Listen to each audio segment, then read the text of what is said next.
Welcome to Storytimer at Large, Deborah Ann Wolfe. Deborah Ann Wolfe was born on June 19th, 1957 in Blytheville, Arkansas. She was a Girl Scout growing up and eventually became a nurse. She was adventurous and independent. She lived in Fayetteville, North Carolina in 1985. The 28-year-old worked at the local VA hospital. She lived in a cabin at 700 MacArthur Road, Fayetteville, with her two dogs, Mason and Morgan. This case was not one I initially started researching on my own, but a family member of Deborah asked me to look into it. And this case had been on Unsolved Mysteries and several other TV shows. It had gotten a lot of press back in the day, but it's considered unsolved. But I took a look, and I didn't initially watch or look up any of the media about this case, but I just simply looked at what I could find online about the circumstances surrounding the case. On December 26th of 1985, Deborah went missing. She had worked her usual shift and left work around 4 p.m. The next day, she did not show up for work. Her coworkers and family were immediately concerned. Her mother called the police when she could not reach her daughter. The Cumberland County Sheriff's Office initially dismissed her concerns, according to Jenny Edwards. The police said they had to wait 3 days before investigating. It was actually 5 days before they began investigating at Deborah's home. Deborah's family was understandably frantic, and they went to Deborah's home and found that her car was not parked in its usual place. They felt that the driver's seat appeared to be too far back. Inside the house, Deborah's work uniform was on the kitchen floor. Her handbag was under the bed. Deborah normally left things very tidy, according to her mother. So her mother felt that this was out of character,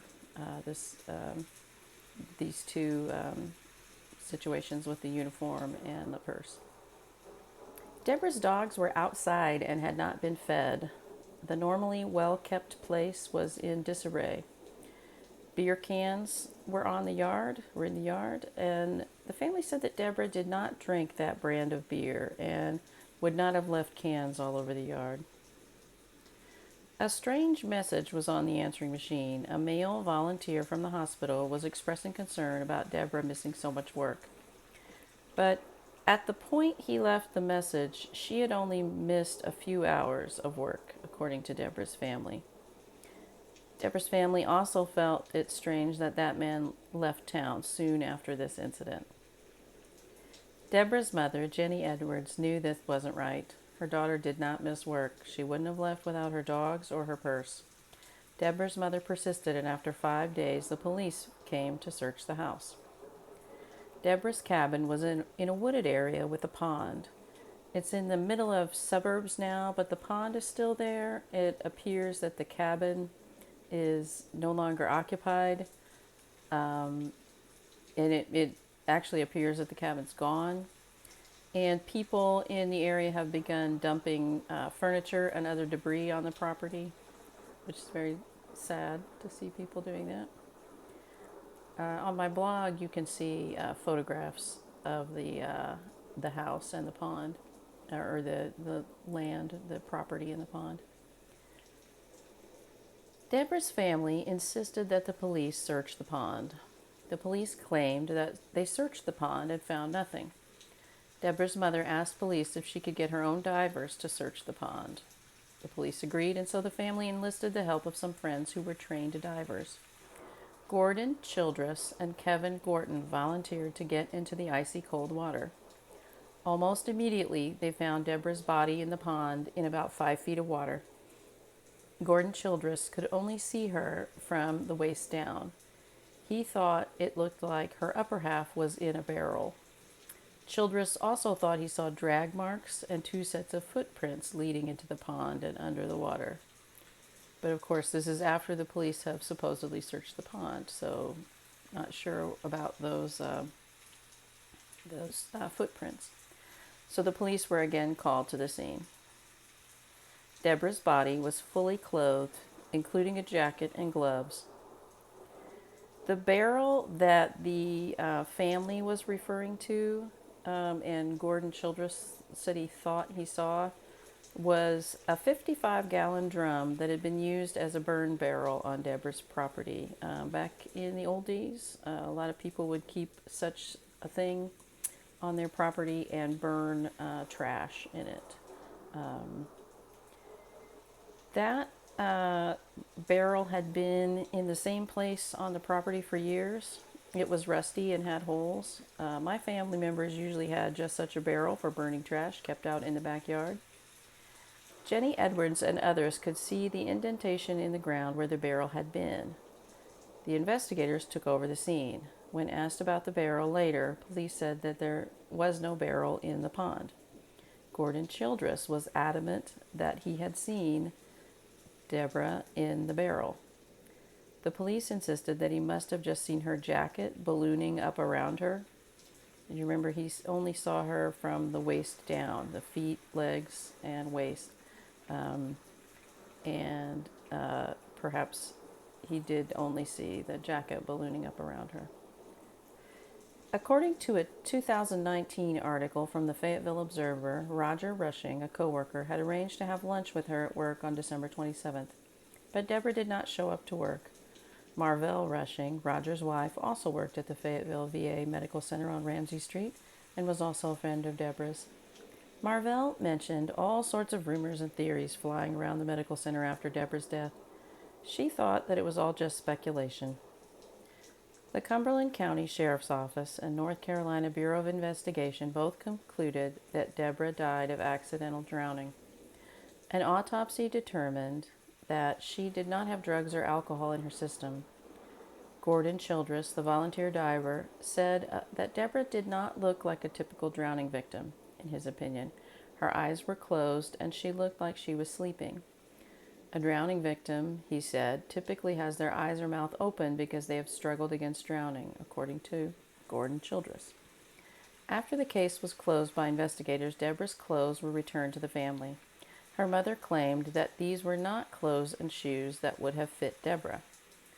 She said that the sizes were all wrong and they were not her clothes.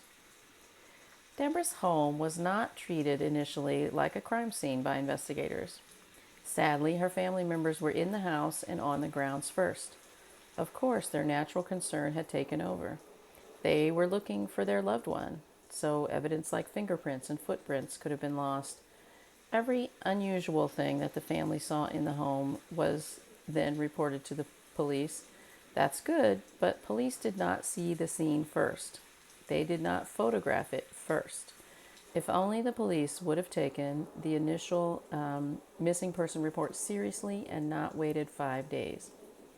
Today, a police department would not wait such a long time. We know that the first 48 hours are crucial and that investigators should be the first to enter a potential crime scene. Was any evidence saved?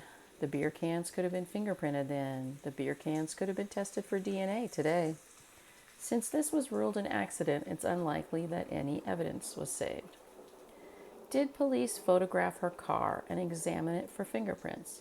If the seat was indeed pushed too far back, was that photographed?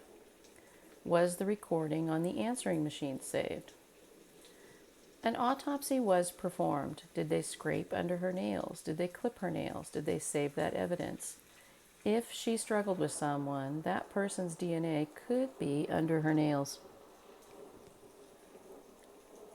Complicating that theory, though, is the fact that she was found with gloves on.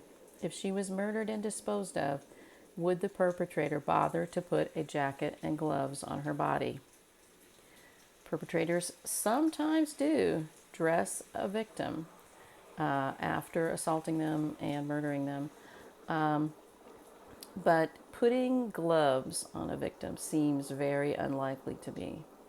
And that's what stuck out to me when I was writing this case up and thinking about this case.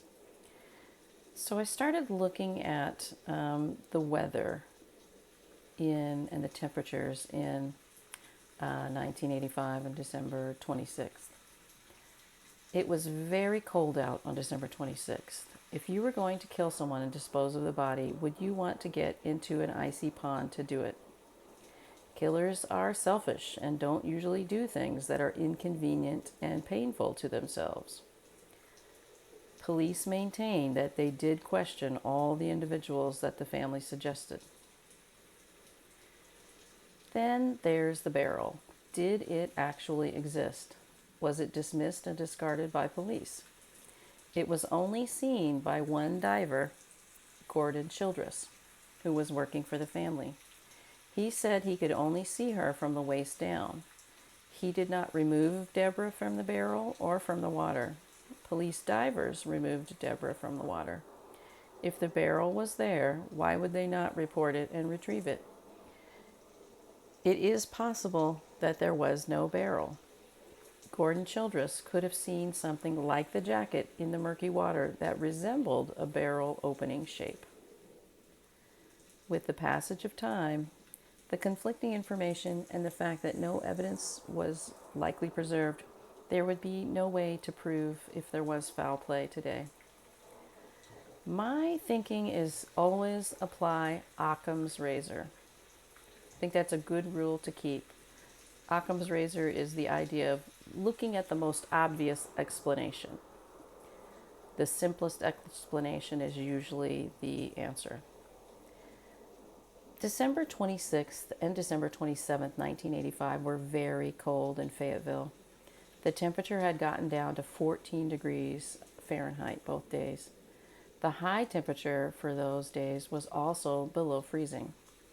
The pond was icy. Deborah was not found at the edge of the pond, but a bit further out in 5 feet of water. Was she out with her dogs on the evening of December 26th, 1985, walking around the pond, and for some reason ventured out onto the ice? Maybe she was curious about the pond being icy. Maybe, since she was raised in the South, maybe she underestimated how thick it actually was.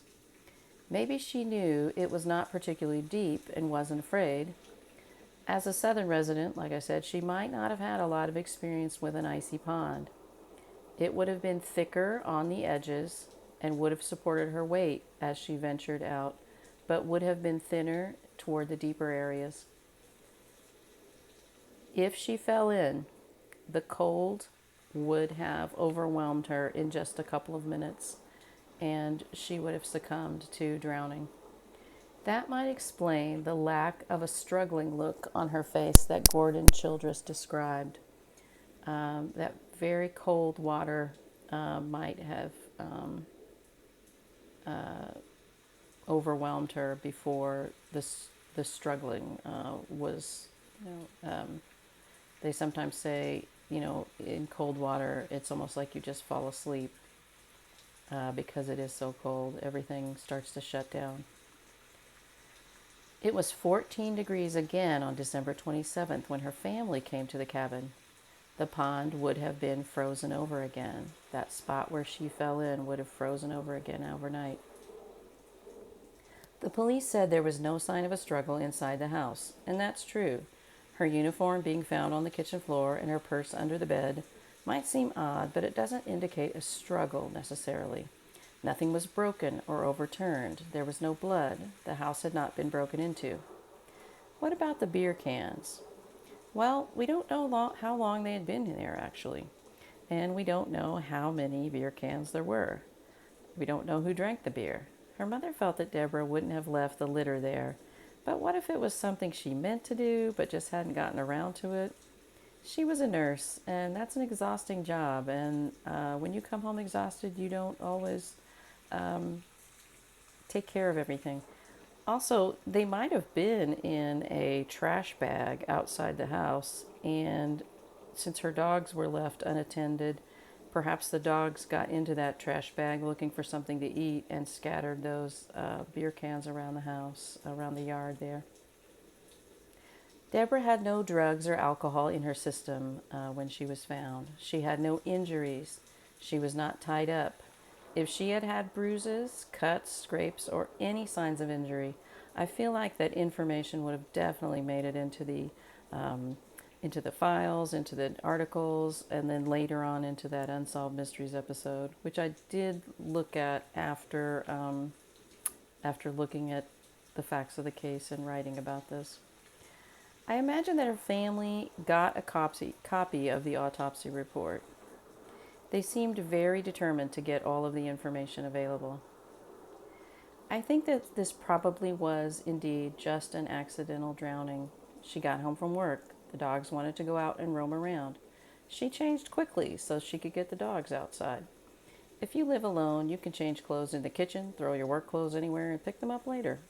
She headed outside with the dogs. The pond was icy. It was dark, but the moon was approaching fullness on the 26th. December 28th, 1995 was the actual full moon. Perhaps she was feeling playful since it was just after the Christmas season and just before the New Year, and maybe she ventured out onto the ice with her dogs. Maybe the dogs were not on the ice but roaming around the woods that partially encircled that pond.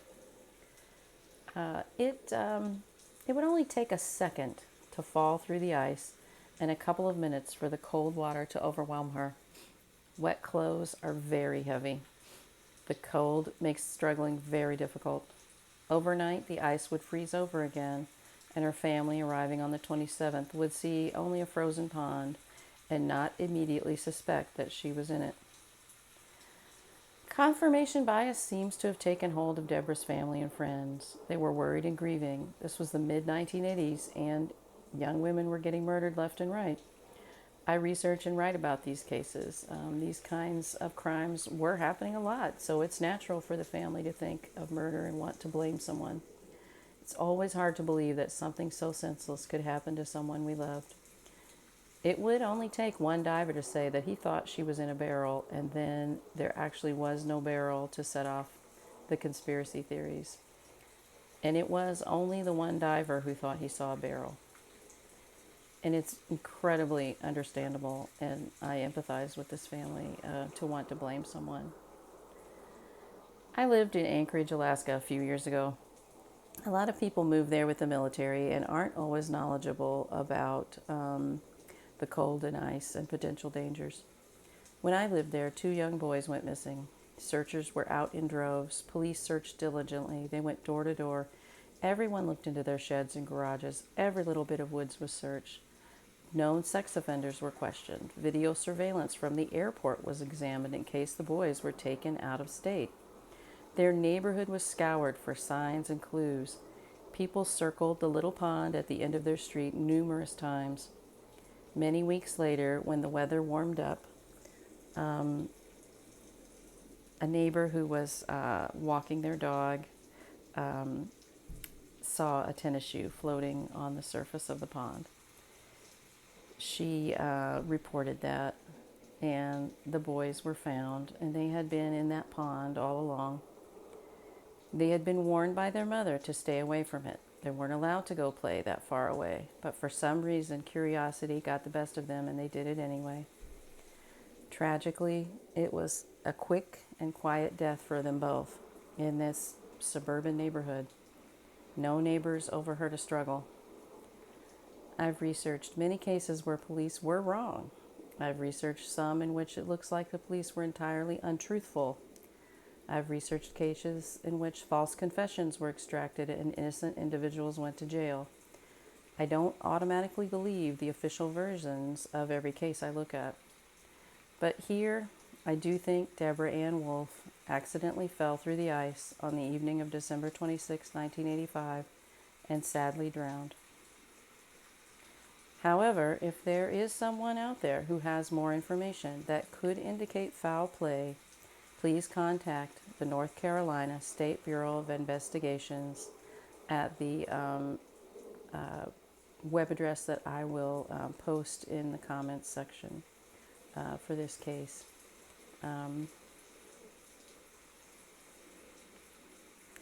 Yeah, it's a very tragic case because she was such a good person and incredibly valued as a nurse at the Veterans Affairs Hospital there in Fayetteville, North Carolina.